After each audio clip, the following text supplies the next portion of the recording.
বিশ্বাসের কারাগার।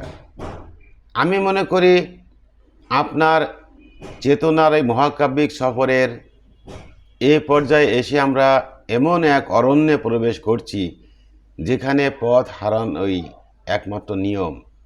এখানে কোনো দিক নির্দেশনা নেই, কোনো সাইনবোর্ড নেই, বরং আছে অজস্র পুরনো বিশ্বাসের ছায়া, যেগুলো আমাদের প্রতিটি পদক্ষেপকে অনুসরণ করে।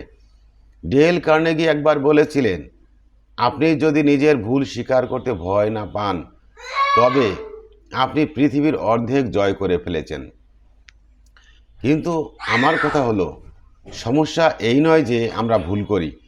আসল সমস্যা হলো আমাদের মগজ এমন এক অদ্ভুত কারিগর যে সেই ভুলটাকে পরম যত্নে চূড়ান্ত সত্য বানিয়ে ফেলে।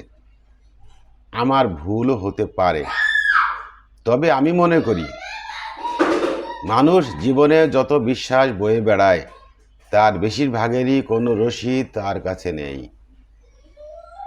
আমরা জানি না কখন, কোথা থেকে, কিভাবে সেগুলো আমাদের মাথার ভিতরে ঢুকেছে, তবুও আমরা সেগুলো আঁকড়ে ধরি এমনভাবে যেন সেগুলোই আমাদের অস্তিত্বের শেষ ভরকেন্দ্র।